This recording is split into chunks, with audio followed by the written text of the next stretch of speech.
各位网友，大家好，今天是2021年7月2号，星期五，欢迎大家参加王健每日观察直播2的节目。我们今天有2个主题，一个是中国明年会进入退休高峰，那么社保风险加剧；另外一个就是全球税改取得突破，有利于拜登的基建计划啊。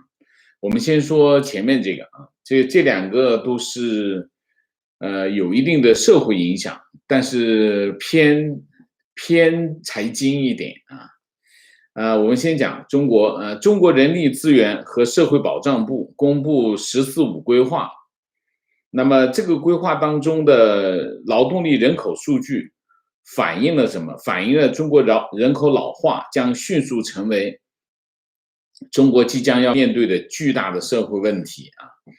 那么“十四五”规划指出，未来5年，中国新增退休职工将超过4000万啊，那么平均每年会增加800万。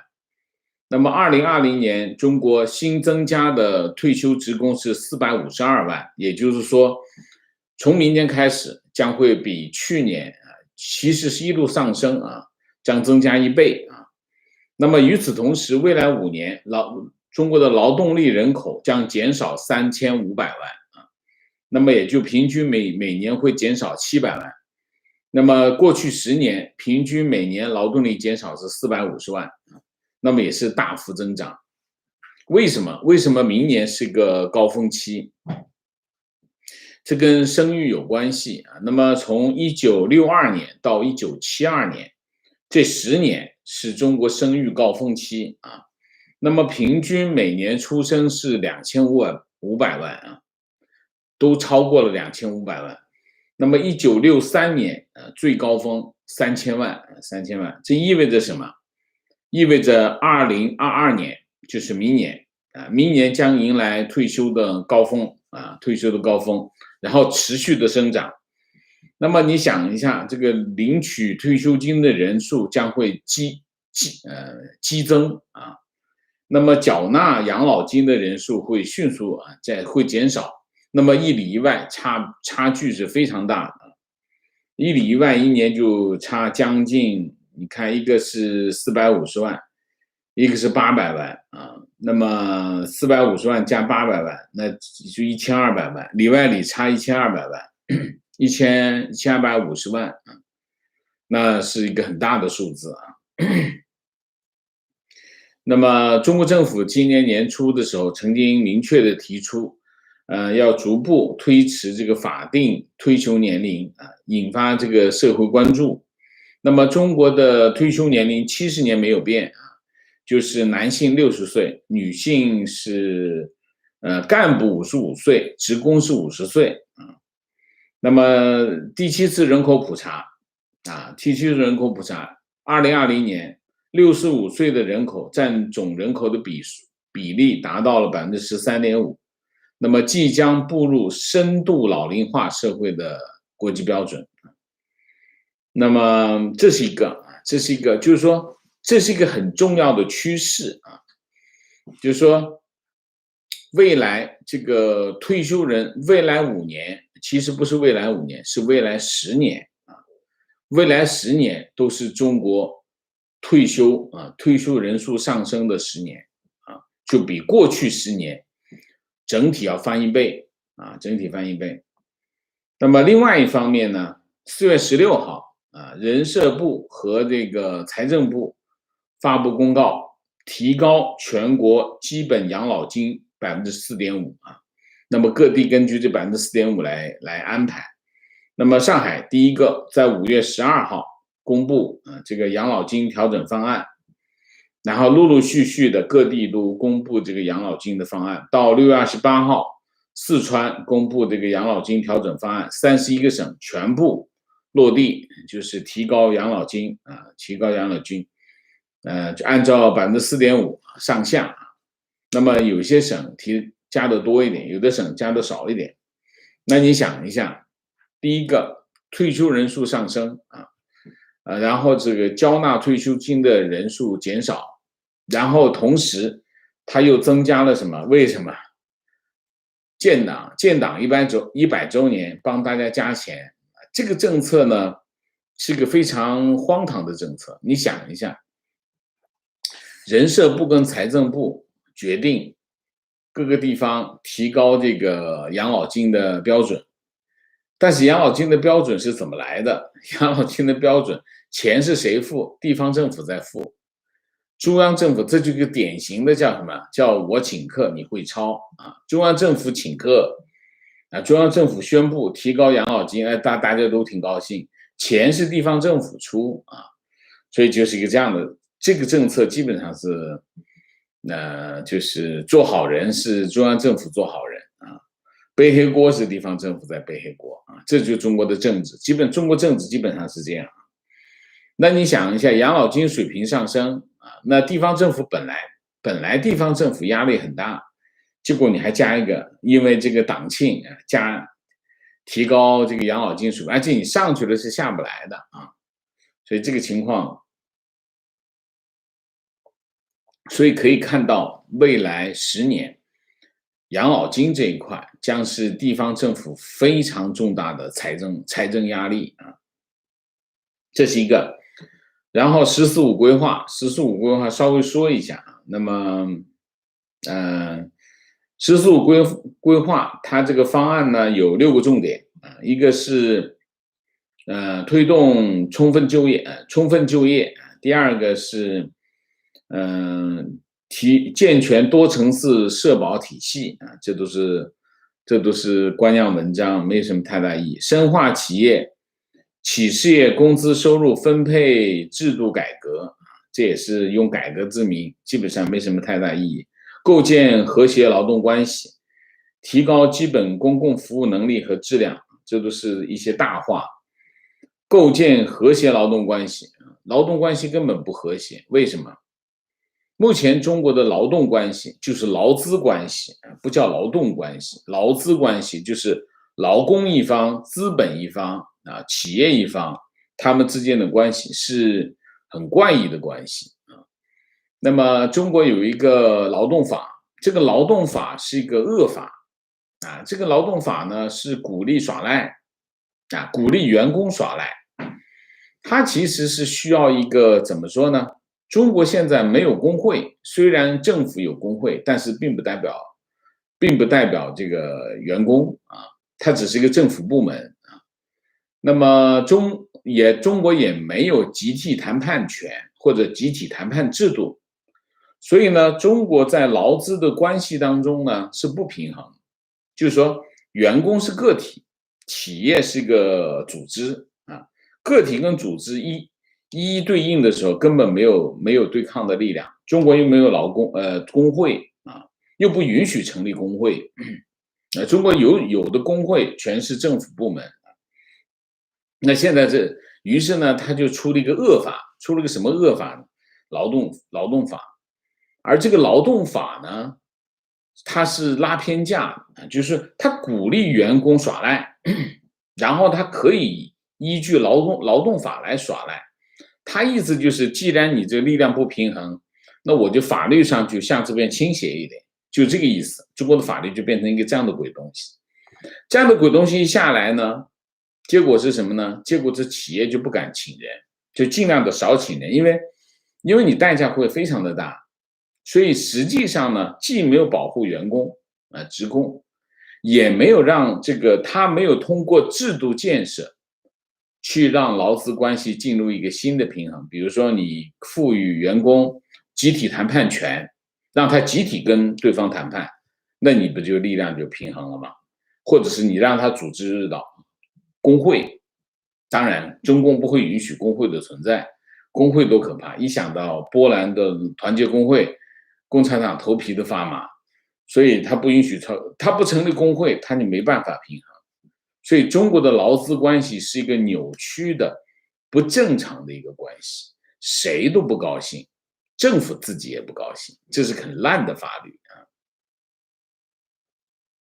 然后还有什么呢？还有就是提出19项量化指标啊，要求社保待遇水平逐步提高，基本养老参保率达到95%，他这里有提出两点啊，其实他现在的做法呢就是两点，第一点叫养老金的全国统筹啊，什么叫全国统筹呢？就是建立实施企业职工基本养老金、养老保险全国统筹的制度啊，补充养老保险金超过4万亿元。现在呢，养老金其实我们不能讲养老金，其实讲整个社保啊，整个社保呢是各个地方分灶吃饭啊。现在大部分的省都已经实现了全省统筹。本来呢，社保呢是以城市为单位啊，每个城市有自己的养老金社保局啊，那么社保局统筹管理这些社保的费用啊，养老啊、工伤啊、这个医疗啊等等，都在一个锅里啊。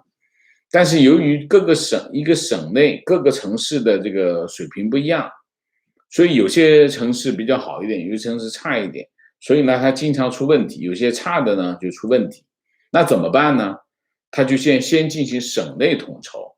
所谓省内统筹呢，就是省建一个大水池，各个城市把它的这个社保基金全部扔到水池里去，那就是拉长补下，这基本上就是个大锅饭。省内实现了大锅饭，全国都已经实现了，基本上实现了，那就等于说各个城市都不会出问题，要出问题就是一个省都会出问题，大概就是这样子啊，就是说所谓的统筹就是大锅饭。那他现在中国的社保的情况是什么呢？就是越往北情况越差，越往南情况越好。全中国社保情况最好的是哪个省？广东省。广东省是大幅盈余，为什么？因为它每年有大量的外来人口，这些外来人口都是年轻人，这些年轻人都是交钱的。那他年轻人越来越多，他交钱的人越来越多，但是呢，他退休人员就很少，因为他来的都是年轻人，还没到他老的时候，那你情况就是，那他就社保大规模的盈余。反过来，人口流出的城市，它的这个情况就非常的糟糕。所以呢，各个省呢就不平均，冷热不均。冷热不均的后果是什么呢？就是中央政府每年要给什么呢？给情况不好的省发钱，补充它的社保，否则的话，这个社保就没办法发工资，那社会就出问题。那比如说像东三省啊，像黑龙江、辽宁、吉林都是这样的情况，包括西北，什么内蒙啊，这情况都是这样啊。那么特别是人口流出的省啊，包括上海，上海是本地的老龄化的情况很严重。那本地不过上海，因为它本身财政比较强，所以它还好一点，地方政府就补贴市财政补贴啊。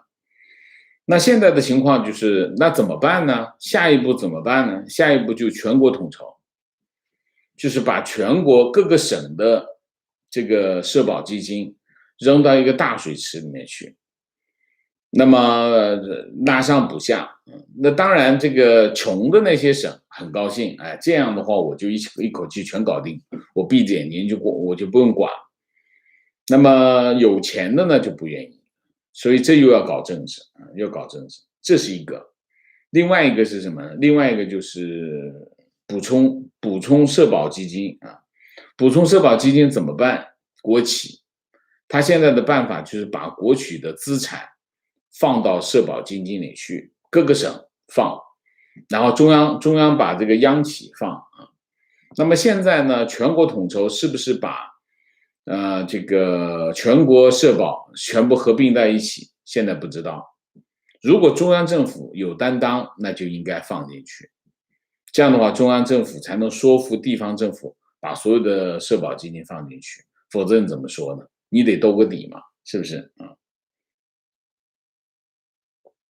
但是其实你看哈，中国的这个中央政府和地方政府的这种财政上的博弈，充分反映了什么？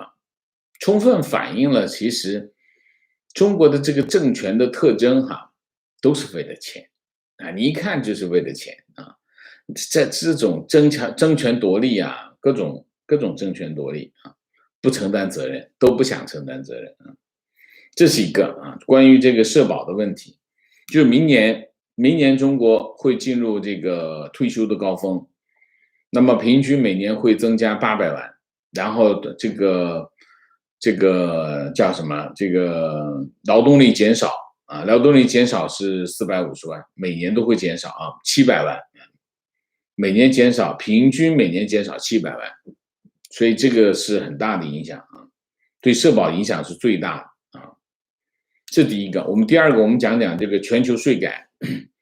全球税改是怎么回事呢？其实是从七国集团财长会议开始。七国集团财长会议6月份就制定了一个全球最低企业税率15%达成协议。这是谁推动的呢？这是拜登政府推动的。拜登政府为什么要推动一个这个东西拜登政府其实最早想的是什么？不是15%，是16%，21%就是说推动一个全球最低企业所得税税率的一个这样的制度通过这种制度呢，减少国家之间的税务竞争减少这种税务竞争，那么有好处，这是有好处。他们应该是算过，美国肯定是算过，用这种制度一上来那美国会获得额外的税收。那么先是美国先在七国集团推七国集团财长会议就过了，完了以后就在什么呢？叫经合组织OECD 就开始推 ，OECD 就推动这个实现这个税改谈了2天，谈判谈了2天谈了2天，7月1号宣布，参加 OECD 税制改革谈判的139个国家139个国家，已经有130个国家签了关于国际税收体系改革的联合声明那么明确支持15%的全球最低企业税，并且确保大型企业在经营和赚取利润的地方交税纳税那么签署声明的成员还包括什么呢？包括中国跟印度这2个国家之前都有保留那么 OECD 就是经合组织经合组织的声明指出，国际税务改革的方案包括2大支柱这2大支柱，第一个支柱是针对什么呢？针对跨国数字企业，就像谷歌苹果这些数字企业的利润分配那么这个方案要求像谷歌苹果Facebook 等等这些互联网的这种巨头，包括他们这些巨头了，也不仅仅是他们他们只要营业额超过200亿欧元，也就是236亿美元，这些全球最大的企业，应该把它的利润更公平的分配在它产生利润的地方那么不管这个它的利润来源国是不是有实体。为什么这么说你比如说亚马逊在欧洲也有，在美国也有。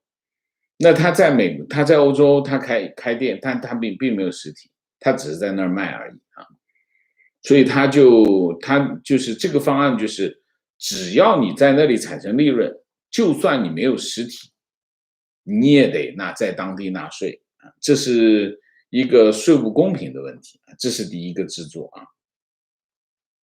那么第一个支柱就是说这个他要求这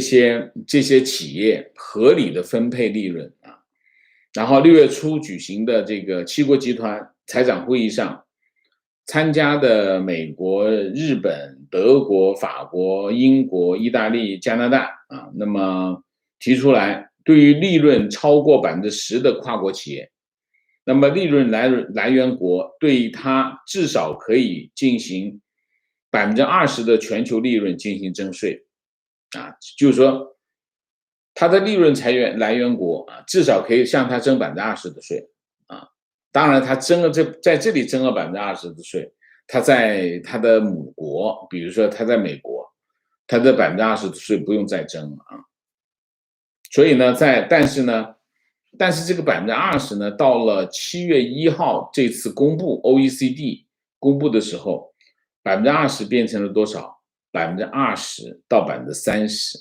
这就增加了增加，所以其实都是有让步的。那么作为互联网企业向利润来源国缴税的其中一个条件，那么 OECD 这个税改声明，各个国家签署的成员国也承诺取消这个对这些企业征收数字服务税这个数字服务税，这个是基本上是美国跟欧盟之间发生贸易摩擦的一个很重要的领域就是数字税那么数字税等于就是用这个方案把这个数字税的问题搞定了不过这一改革方案也表明，各方在7年后对营业额的这个规定会进一步的评估那么有可能门槛会降到100亿欧元。那么现在讲的是多少？现在讲的是200亿欧元。当然对美国来说，美国是希望这个门槛低一点把更多的企业放进去。但是欧盟就觉得应该把门槛提高一点，欧盟很多国家很多企业它就可以逃过去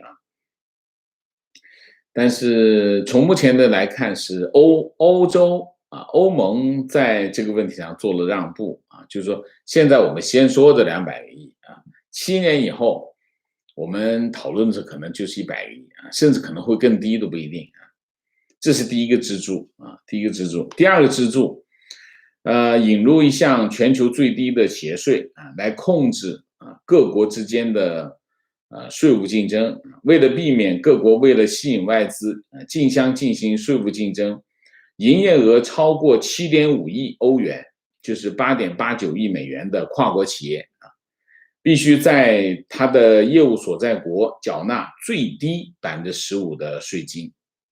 这就会减少什么呢？减少跨国企业进行避税的转移为什么这样做跨国企业呢，它有一些办法进行税务安排，让它在税率比较低的地方交税那么有些国家呢，你跑到那边去交税，那我这里就收不到税了。这主要是其实讲的是美国美国因为有大量的这企业通过这种税务的这种安排，就不在美国交税那么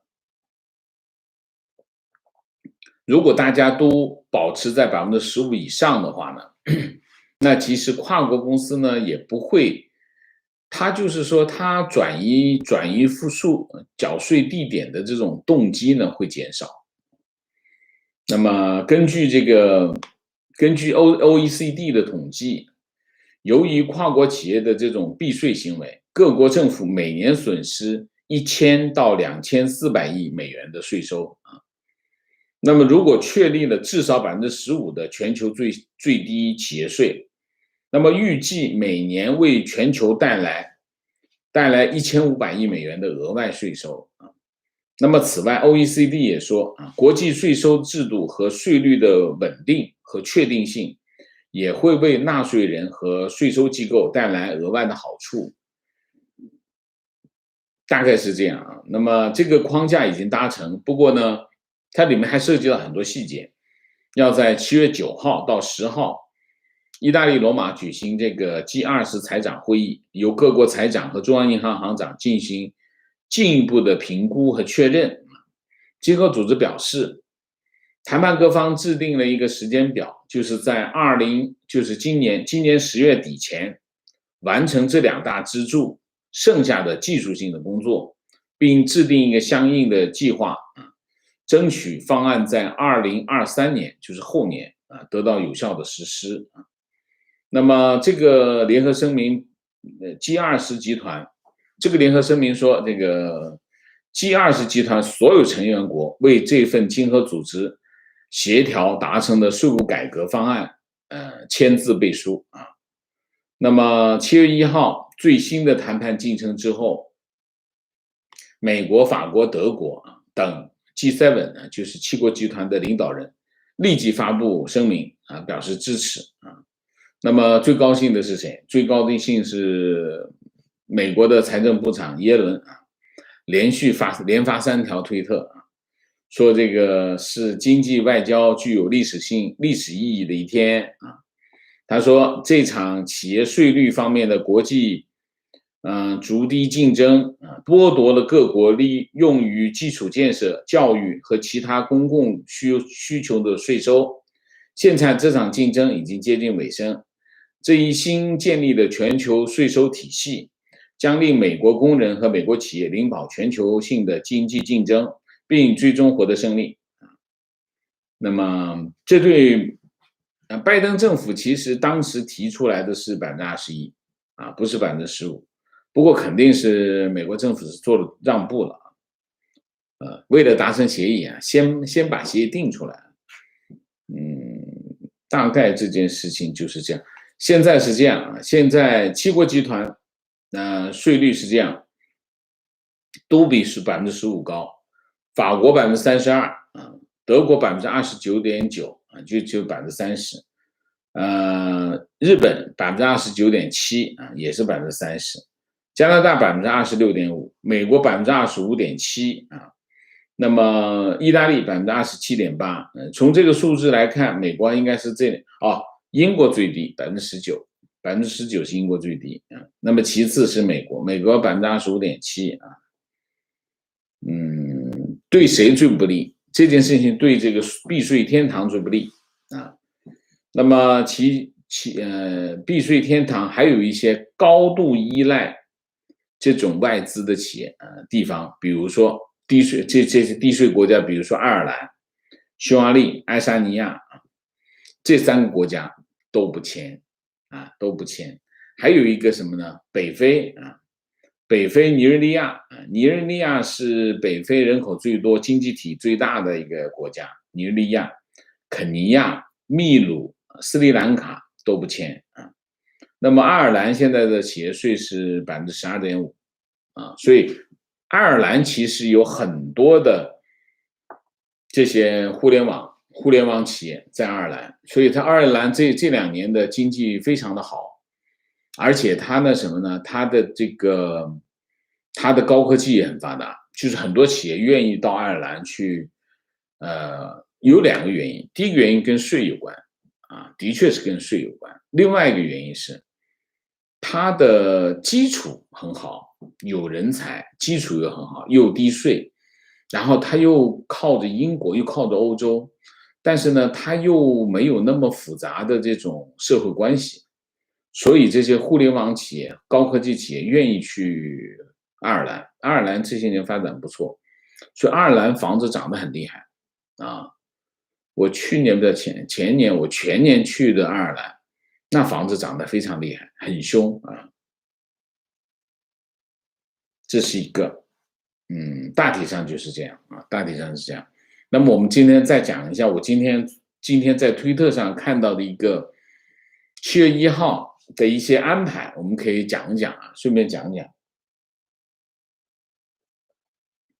7月1号，我看到推特上流传的一个这个大会安排，就是党庆100周年的大会安排。这大会安排是讲的是什么呢？什么是赵家人这就是赵家人。赵家人是怎么安排的住在哪儿？住在这个应该是北京饭店吧5点钟早餐5点钟早餐。7月1号5点钟早餐。5点50在贵宾楼饭店，贵宾楼饭店就是北京饭店了，安检，然后登车然后6点15分发车前往这个庆祝大会东管理台6点半到达劳动人民文化宫P3停车场。劳动人民文化宫就是原来的太庙下车后出文化宫南门，听从现场交通引导，步行进场距离约400米这很周到然后到达东管理台落座，6点50分落座这个已经控制的。然后等多长时间？等1个小时然后8点钟开始。然后大会结束后按照这个疏散指令，按秩序退场，原路返回 P3停车场，乘原车返回驻地。之后可以选择午餐或者解封后直接返程。好，这是他们的这些这个赵家的人是怎么参加活动的，就这么参加，住北京饭店，然后是这么走那你看就是6点15分出发，6点半到，开了15分钟，差不多从北京饭店开到那个，也不会开很快其实理论上3-5分钟就能到。然后呢，好，这看到一个名单，这个名单就是乘车的名单乘车名单总共是多少辆车呢？12辆车，12辆车那么我们一辆讲每辆车上面有谁1号车总共有1、2、3、4、5、6个人1号车有6个人。第一个是李敏，李敏是谁？李敏是毛泽东的女儿李敏。周秉德周秉德是周恩来的侄女。刘婷刘婷是这个刘少奇的女儿，长女。朱和平朱和平是朱德的孙女。邓楠邓楠大家知道，邓小平的女儿二女儿。陈伟丽，陈云的长女这是第一号车什么叫没有坐上这12辆车的人都不要认为自己是赵家人。我从头到尾查了一遍，我没有全查，我只抽查了一下，有些认识董良辉2号车，我再念一下，董良辉，董必武的女儿。杨绍明杨尚昆的女儿杨尚昆的儿子。任远芳，任弼时的女儿。张东燕，张闻天之女。宋琴，宋任穷的女儿。王光龙，王光龙是王家祥之孙胡木英，胡木英是胡乔木的女儿可以看到吗？这就是2号车。3号车叶向真叶剑英的孙女然后是这个傅燕，傅燕是彭真的女儿。林有群，孙巨，林延志，刘菊芬，郭淑英这一系列你可以看这些全部。后来我再看了一下后面12号车钟以山朱新春我查了一下钟新春是谁呢？朱良才之子。朱良才是中国解放军上将开国的解放军上将。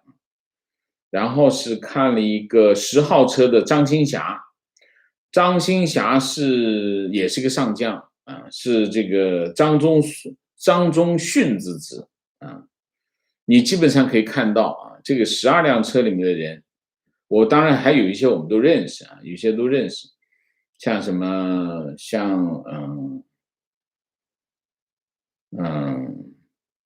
大概是这样子。大概就是这样子原来他们是这么去参加这个党庆的我们就在这跟大家算是小八卦一下吧，好吧？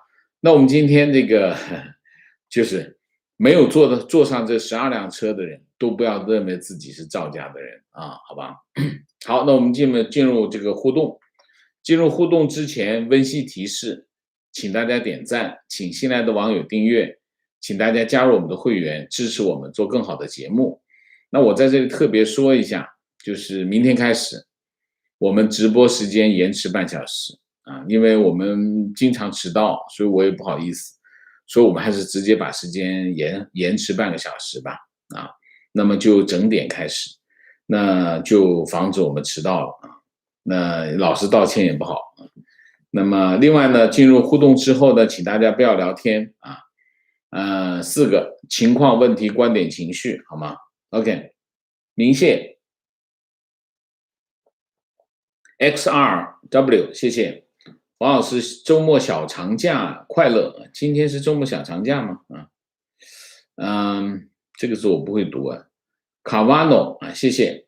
观点：这个礼拜公司收到通知，退休医保领取条件从缴纳5年提升到缴纳10年。医保的使用条件提升100块，党庆需要用钱，把社保门槛提高了。退休医保领取条件5年提高到10年，那么很多那中间的那5年人怎么办？没有的人怎么办？观点：在中国，1940年到1960年代出生的人，特别是体制内的既得利益者，算是比较幸运的，养老金比较高。医疗90%以上可以报销，但是70、80、90后韭菜，到他们老了，还会有足够的养老金和公共医疗资源吗？连私人保险都可能成为历史文件。医疗保险90%以上可以报销吗？我看过一个文档，介绍现在的医保的报销制度。中国的医保呢，分成3大块其实3大块，它不是笼统的这个医保，它是分成3大块，3种不同的药，3种不同的医疗条件，基本上所有贵的药都不报所以实际上90%以上可以报销的这件事情，体制内的人也没有用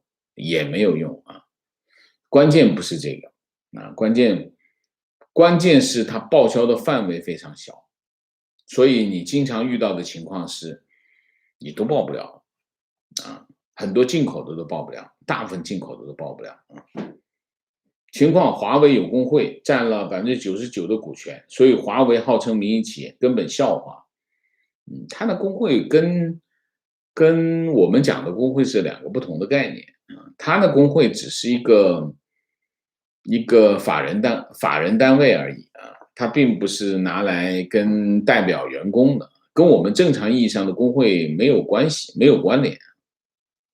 观点：网友经常问是否会闭关锁国，感觉网友所说的是因为外国的制裁和封锁，中国不能进口或者是出口被迫内循环闭关锁国，导致不能采购基础材料、关键技术，外汇不足造成生产的产品不够，工厂只能凭原材料配额生产，凭票购买配额经济，而不是旧的计划经济。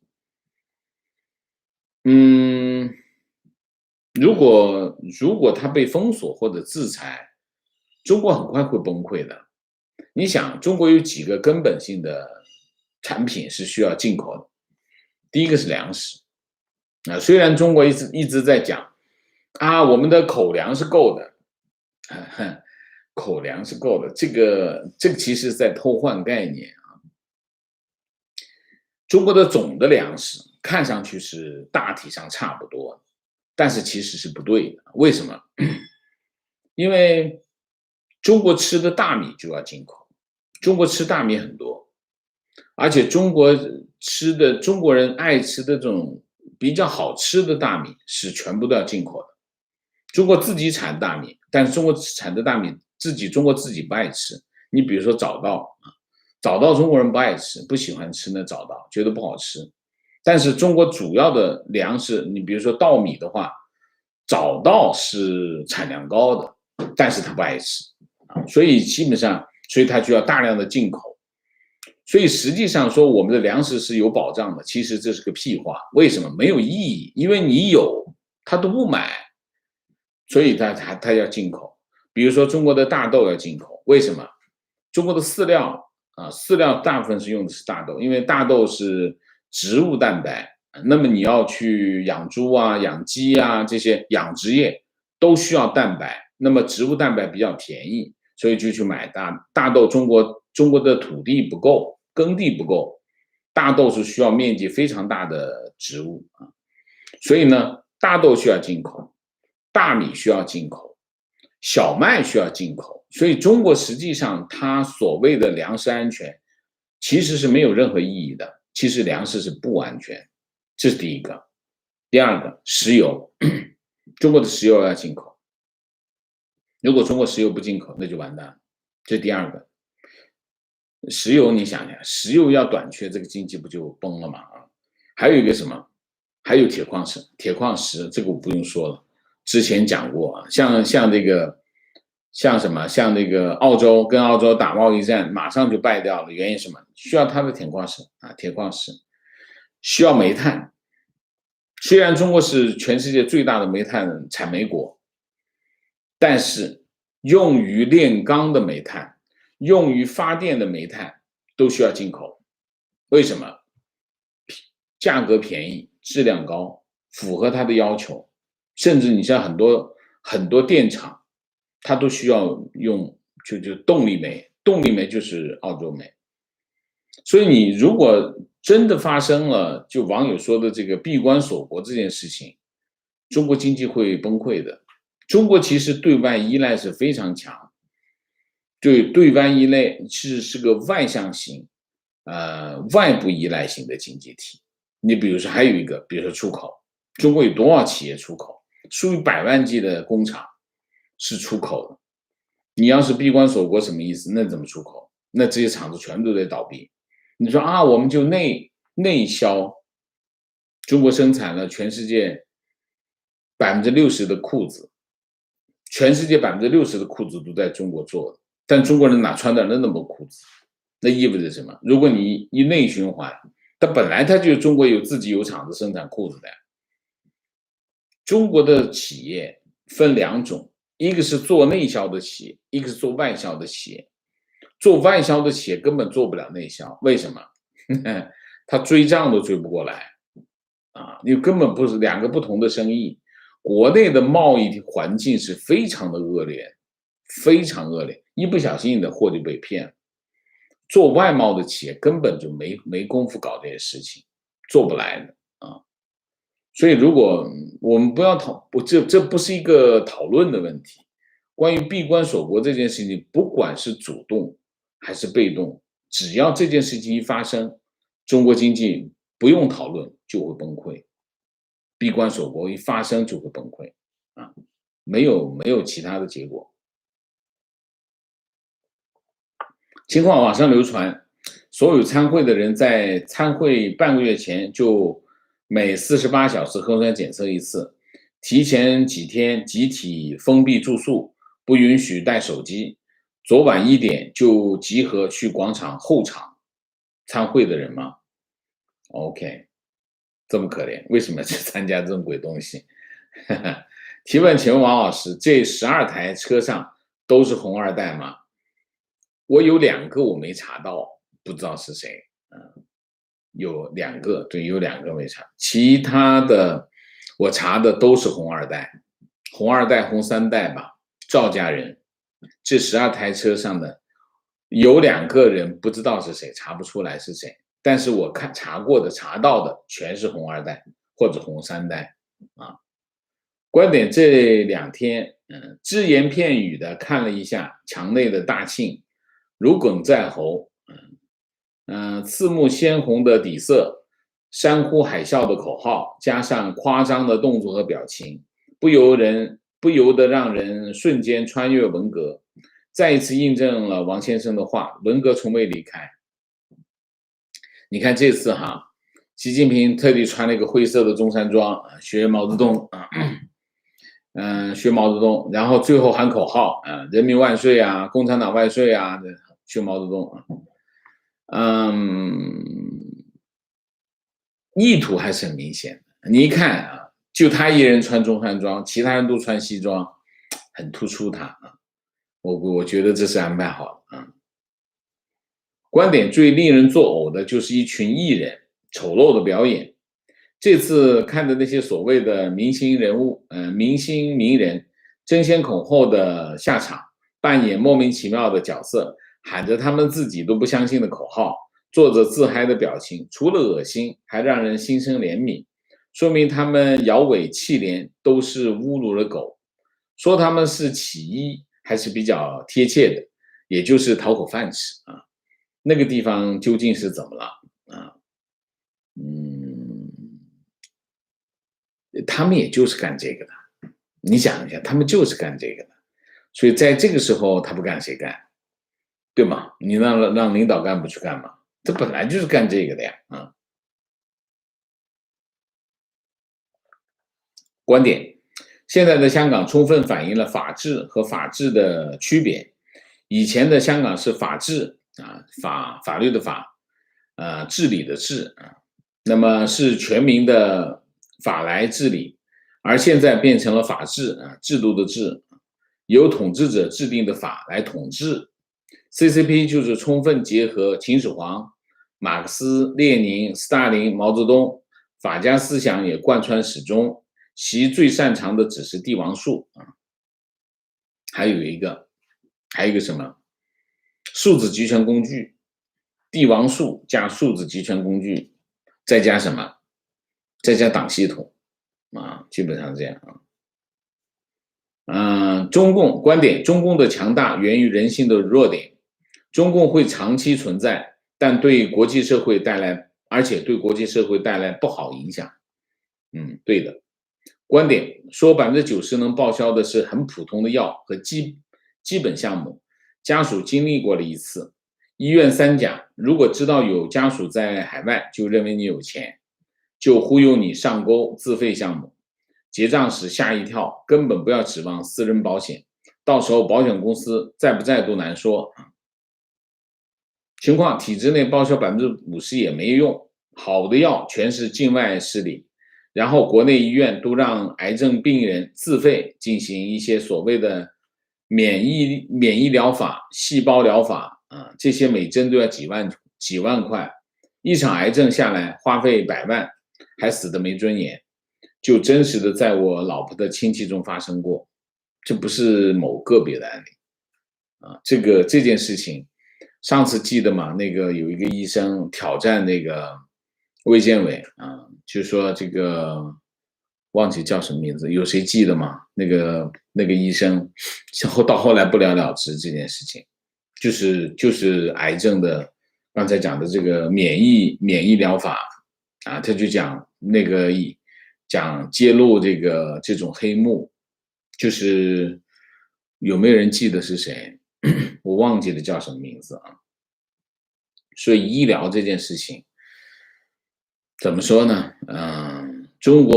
在中国有2个非常重要的行业啊，没有底线啊，所以中国人的生活品质很低，原因就是因为这2个行业。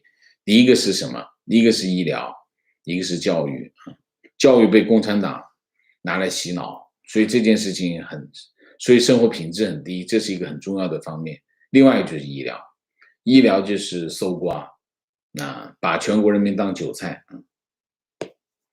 情况：父亲前段时间手术，医生给了一个长长的清单，上面列出的药需要自费，需要家属签署同意使用，否则只有少得可怜的医保内用药。手术结束，一共花费不到8万元，医保只能报销不到3万元。单位额外购买的大病保险又报了不到1万元，最终自己花费4万多元，这还没有完成全部治疗。张毅啊，北医3院啊，非常对啊，就是就是他揭露的，大家上网搜一下你就知道我们说什么啊。最终自己花费4万多元，这还没有完成全部治疗。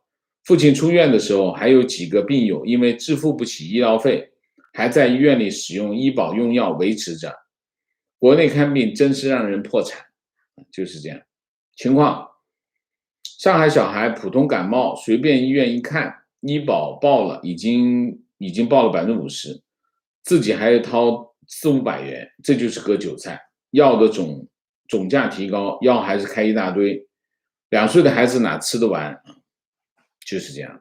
我都说了，我以前在北京，这已经是10几年前，是20年前了，10几20年前，20年前了。我在中日友好医院，这算是个好医院吧？看病看感冒，给我看了一场感冒，就是一次感冒1200块，一包药，这是中国的医院1200块一场感冒就看感冒啊。观点小朋友圈疯狂刷屏100年，上来就是什么实现100年目标全面小康，一个中等收入国家按最贫困国家的标准来强制脱贫，人不要脸，天下无敌，说弥天大谎，跟玩似的。提问，请教王老师，中国的医疗问题非常严重，现在把医疗行业做成产业，到底是让医疗行业改变为公营，还是继续私营化？公营有没有哪个行业做好？私营又加剧产业化，是不是相互矛盾？这里面有个问题啊，医疗是什么？医疗是一个全世界都要解决的问题啊。什么问题呢？就是如果医疗完全免费，那就会被滥用啊。那大家其实这都是羊毛出在羊身上啊，就是说政府的钱全部来自纳税人，纳税就是国民啊。那你要让政府掏钱，那这里面就是有效率和公益的问题。那医疗应该首先解决什么呢？先要把谁兜住呢？先要把这个低下阶层兜住，就是说他们就算他没有钱，也要让他能看得起病，这是第一个，就是政府要做的事情，第一件事情。第二件事情就是让大家看病不能破产，不能你一看病就破产，那怎么行？要把这个兜住，就是要兜住2条底线。一条底线是什么呢？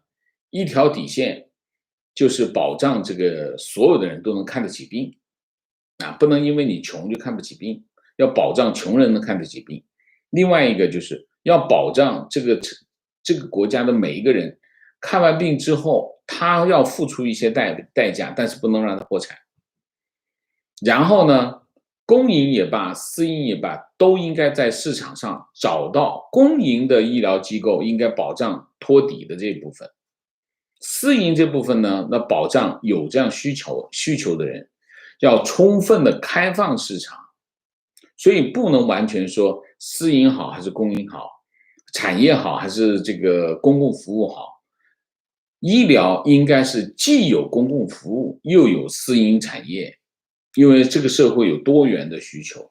你比如说公营的机构，它有些专科服务它需要排队，因为它没有那么多资源，它不可能无限的放大资源，它需要排队，可能排队时间比较长。那我收入比较好的，我就不愿意去排队，那我就直接去找私人机构，我买医疗保险，我买医疗保险能够 cover 这个的，那我就每个月付钱，然后我有病我去找私人医院看，等等，你可以用很多办法去来做。最坏的情况是什么？就是中国现在的情况，就是什么呢？他既不承担公共服务的责任，同时他又让这些公共服务割全国人民的韭菜，这就是全世界最坏的制度，既没有底线，又不发展，然后他还垄断，不让大家进入这个市场，这是全世界最坏的制度，就是中国的制度。医疗本来国家应该大量投入，中国政府投入少，医院又要生存，那只能搞市场化。市场化现在就是污名市场化，中国并不是市场化，中国政府搞的那一套根本不是市场化。如果市场化，应该开放市场，让大家进入这个医疗行业。开放，你有钱你就注册公司，你就提供医疗服务，你能收多贵你收多贵，我不管你，你就开放好了。市场慢慢就会找到平衡，它就开始竞争，价格就会下来。但现在的问题是什么？它垄断，它不让你开，它垄断这个行业，所以，但是它又不承担政府应该承担什么呢？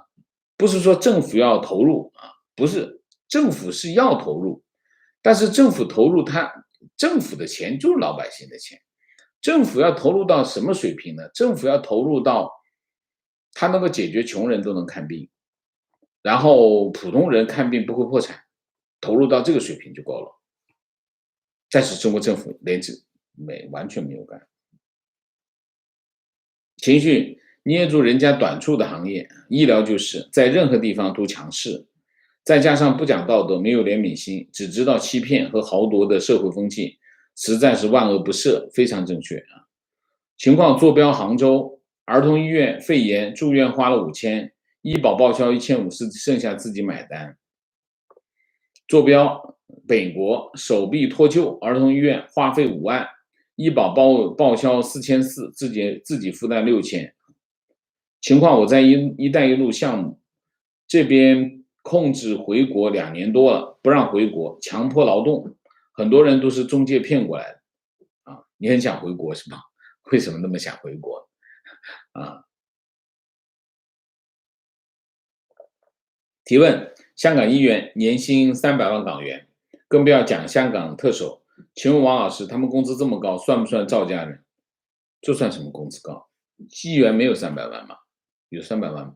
议员他不是300万工资，他包括他的议员办事处的补贴，包括他雇员的工资啊，不是他的收入有300万，是他的费用是300万。我印象中是100多万嘛，没有100多万，我也10万有没有10万我不知道，6、7、8万吧，啊，大概是这个数，没有那么高。他还有一些就是你租地方要搞医院办事处啊，然后他有医院助理啊等等，工资很高吗？应该高一点啊，因为他为什么为民请命啊，应该多给一点钱。他们不算他怎么会算造假人啊？情绪强国如果真为普通民众着想，取消医疗退休双轨制，取消特供，走这一步很艰难吗？当然艰难啊！他就是为这个打天下的呀，他就是为了他自己私利。如果你不搞特供，你不搞这些特殊待遇，他独裁干什么呀？他独裁不就是为了他自己的这些好处吗？取消不了，共产党在任的一天，共产党有一天啊，那么他就会有特供，他就会有双轨制，他就会有官员的这些福利。为什么？这就是他们的目的啊！